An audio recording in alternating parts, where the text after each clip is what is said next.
के एजेंडा के साथ तो जंग के 38 दिन 38 डेज। लेकिन जो चीज दर्शकों पिछले 48 घंटों में हुई है, जंग का 38वां दिन है, लेकिन जो पिछले 48 यानी 48 आवर्स यानी 2 दिन में हुई है, उससे पूरे यूरोप में इंग्लैंड से लेके और यूक्रेन के बॉर्डर पोलैंड तक हलचल नहीं हाला चाला आ गया है। समझ रहे हैं आप क्या आ गया है? हाला चाला यानी अर्थक्वेक। यूक्रेन ने जैसे ही रूस की सरजमी पर हमला करने का निर्णय लिया, ज़ेलेंस्की को उसी दिन उसी क्षण यह आभास हो गया था कि अब रूस रुकेगा नहीं, अब रूस थमेगा नहीं, बल्कि उसके इस निर्णय से चीजें और बिगड़ जाएंगी। यह मालूम था ज़ेलेंस्की को, फिर भी किया। यूक्रेन ने जो एयर स्ट्राइक की थी ऑयल डिपो पर, रूस ने सिर्फ 1 घंटे में उसके जवाब में 1 दर्जन 2 दर्जन 3 दर्जन नहीं, 40 मिसाइल अटैक 40 मिसाइल अटैक करके जो जवाब दिया है, वो साफ दर्शाता है कि हालात और बिगड़ रहे हैं, बिगड़ गए हैं। बताएंगे आपको वो कौन सी थी मिसाइल, किसने कितना नुकसान किया, किसके कहने पे ये रॉकेट दागे गए पिछले 24 घंटों में। लेकिन उससे पहले दर्शकों, ये समझना और आपको बताना बेहद जरूरी हो जाता है। ध्यान दीजिएगा कि भारत इन सब के बीच यानी प्रधानमंत्री मोदी और आप और हम कहां खड़े। मैं आपको बताना चाहता हूं कि आखिर सब भारत का रुख ही क्यों कर रहे हैं। सब अमेरिका से लेकर चाइना तक, अमेरिका और चाइना, अमेरिका से लेकर चीन तक और सऊदी से लेकर रूस तक, क्यों कर रहे हैं? बढ़ते रहिए, रुकिए मत। क्यों कर रहे हैं यह मैं सही में पूछता हूं। रूसी राष्ट्रपति पुतिन के सबसे करीबियों में से एक, तस्वीरें चलाइए, वो लावरोव की में से एक, जो लावरोव हैं, जो उनके विदेश मंत्री हैं, वो भारत आए। उनको भारत बोला गया कि पुतिन का एक पर्सनल मैसेज लेकर वो आए हैं। ये आपको पता है? लेकिन क्या ये जल्दी चलेंगे आप? लेकिन क्या आपको ये पता है कि वो संदेश क्या था? क्या ये आपको पता है वो कौन सी बात है जो सिर्फ पुतिन प्रधानमंत्री मोदी के कान में बोलना चाहते थे? वो कौन सा राज है जो सिर्फ मोदी के कानों के लिए है? वो कौन सा सीक्रेट है जो पुतिन नहीं चाहते थे अमेरिका तो छोड़िए, चीन के भी कानों में पड़े? हम बताएंगे, आप रिपब्लिक भारत बताएगा आपको, पूछता है भारत में बताएंगे आपको क्यों भारत रूस के लिए सबसे ज्यादा महत्वपूर्ण है। क्या भारत की मदद के बिना लड़खड़ा जाएंगे पुतिन? कैसे सिर्फ मोदी ही है जो पूरे विश्व की मार से बचा कर ले जा सकते हैं व्लादिमीर पुतिन को? तो आइए समझते हैं, जरा जानते हैं कि क्या है वो बात जो पुतिन चाहते थे कि सिर्फ और सिर्फ मोदी के कानों में ही पड़े। रूस की हालत खराब है, ये कोई सस्पेंस नहीं है, ये कोई ब्रेकिंग न्यूज नहीं है, लेकिन उसे इस बवाल से निकलने के लिए भारत की मदद चाहिए। रूस हर डील भारत के साथ करना चाहता है और उसके लिए वो कुछ भी करने को तैयार है। ऑयल, गैस, कोयला, नाम लीजिए जनाब, और रूस वो देने को तैयार है। सिर्फ देना ही नहीं, सिर्फ देना भर ही नहीं, भारी भरकम छूट के साथ डिस्काउंट के लिए तैयार है। लेकिन कैसे? ज्यादातर रूसी बैंकों पर तो पाबंदी लगा दी गई है। और यही नहीं, हाल में रूस का जो फॉरेन रिजर्व है, जिसे विदेशी मुद्रा का जो उनका जो भंडार है, वो रूस का आधा फॉरेन रिजर्व सीज्ड है, यानी सैंक्शनड है, यानी $300 बिलियन, जीरो लगाते रहिए दर्शक, $300 बिलियन रूस का सीज्ड है। पुतिन का पर्सनल मैसेज था। ये कौन सा मैसेज था? ये मैं आपको बता रहा हूं। ये आप क्या कर रहे हैं? रूस के लिए कोई भी अंतरराष्ट्रीय डील करना आसान नहीं है। आज बताता हूं क्यों, ये समझिएगा। रूस कोई भी इंटरनेशनल ट्रेड किसी भी देश के साथ अगर करेगा तो उसे डॉलर खरीदता है, उसे डॉलर में खरीदता है, फिर बेचता है। रूस का यही डॉलर तो फ्रीज कर दिए गए हैं, $300 बिलियन। यहां समझिए क्या है वो बात जो पुतिन सिर्फ और सिर्फ मोदी के कान में डालना चाहते थे। तो सुन लीजिए, रूस चाहता है कि भारत रूबल और रुपया सिस्टम, नहीं समझ आता हाथ आपको शर्मा जी, नहीं आता, 2 दिन मत करिए, आप बेकार हो जाते। रूबल और रुपया सिस्टम चालू हो जाए, इसका मतलब क्या है?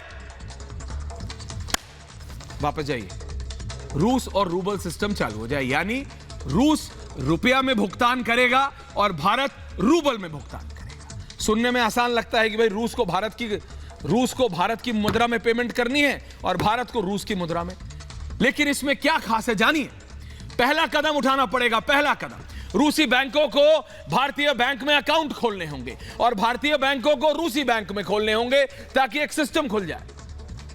दूसरा कदम रिजर्व बनाने होंगे, यानी रूस के बैंकों को भारतीय मुद्रा भारी तादाद में अपने बैंकों में रखनी होगी और भारत के बैंकों को रूस के रूबल भारी मुद्रा में अपने बैंकों में रखने होंगे। इसका क्या मतलब है? चलिए, इसका मतलब हुआ कि डॉलर को बाहर का रास्ता, डॉलर आता है ना, डॉलर साइन आउट, धक्का दे दिया। मान लिया जाए चलिए कि 100 मिलियन या 200 मिलियन का फॉरेन रिजर्व भारत को रखना है, रूस के बैंकों को रखना है, तो कितना हो गया? 100 मिलियन हो गया 7,500 करोड़, 200 मिलियन हो गया 15,000 करोड़ भारतीय रुपया, वो रखना पड़ेगा। समझ रहे हैं आप? चलते रहिए, वो रखना होगा। इतना आसान नहीं है, लेकिन साथ ही नामुमकिन ही नहीं है।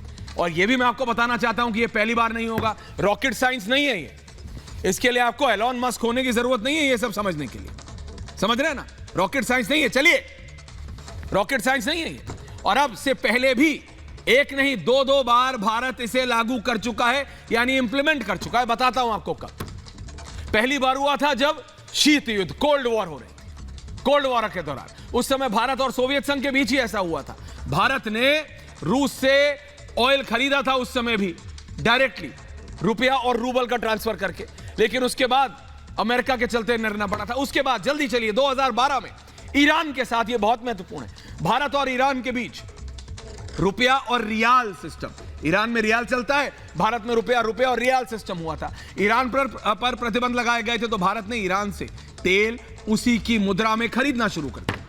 इस सबसे अमेरिका साइडलाइन होता है। अमेरिका में 2012 के बाद ट्रंप आए, ट्रंप ने ऐसे सैंक्शन लगाए और भारत से बात की, भारत ने वो आगे नहीं बढ़ाया। ये सब आपको इसलिए बता रहा हूं ताकि आप उस बात के महत्व को समझ लें, उसकी महत्वता को समझ लें कि क्यों पुतिन ये बात सिर्फ और सिर्फ visual, prime minister Modi and president Putin और मोदी के विजुअल्स, क्यों, और मेरे गेस्ट जुड़ रहे हैं मेरे साथ, क्यों पुतिन ये बात सिर्फ मोदी से करना चाहते थे, क्यों पुतिन ये बात सिर्फ मोदी के कानों में डालना चाहते थे, क्यों पुतिन ने लावरोव को भेजा और अपनी उस सीक्रेट के साथ कि ये आप जाके सिर्फ prime minister, only and only for the prime ministers years.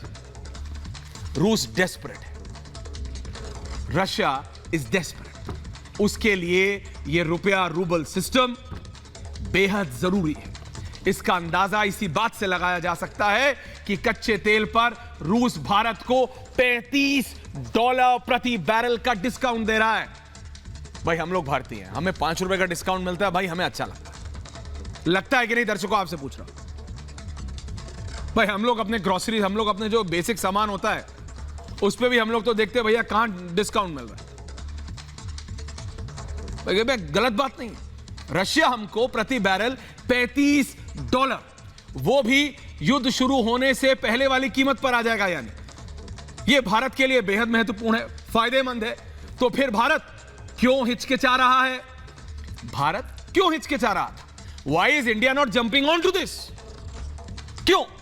Rouble की कीमत लगातार गिर रही है, यह समझना जरूरी है। अगली 30 सेकंड, फिर 2 गेस्ट है मेरे साथ, सीधा जा रहा हूं। जंग से पहले रुपया और रूबल बराबर थे, यानी ₹1 और ₹1 बराबर थे। फिर जंग हुई, पुतिन ने यूक्रेन पे लड़ाई की, रूबल गिर गया। एक समय तो ऐसा आ गया, चलते रहिए शर्मा जी, पॉपुलर हो गए आप, ऐसा मत करिए अपना नाम। एक समय ऐसा आ गया कि रूबल आधा हो गया, यानी ₹1 में 2 रूबल खरीद लो।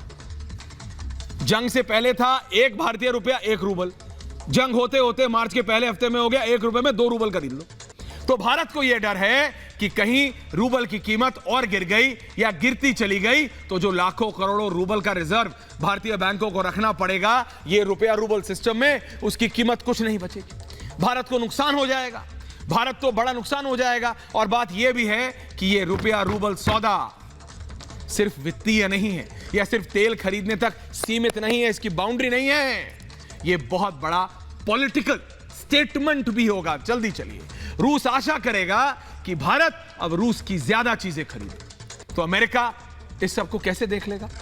अमेरिका को भी ले आइए इसको। तो अमेरिका ये बहुत खड़ा खड़ा नहीं देखेगा ना, और भारत रूबल डील पर ताली तो बजाएगा नहीं कि भाई बहुत अच्छा, करो करो करो, आगे बढ़ो आगे बढ़ो आगे बढ़ो। ऐसा तो है नहीं। आपको मालूम होगा कि अमेरिका के डिप्टी एनएसए दलीप सिंह भी भारत के दौरे पर थे। साफ है अमेरिका भी पूरे घटनाक्रम को बेहद नजदीकी क्लोजली देख रहा है, मॉनिटर कर रहा है। उन्होंने साफ किया है कि कुछ रेड लाइन है, लाल लकीर अमेरिका ने अपने दिमाग में बना ली है जो भारत को माननी पड़ेगी। तो क्या यह जरूरी कि सस्ता तेल, यह भारत के लिए क्या जरूरी है, सस्ता तेल या फिर पश्चिम की दोस्ती? पूछूंगा अपने गेस्ट से अगले 30 सेकंड में।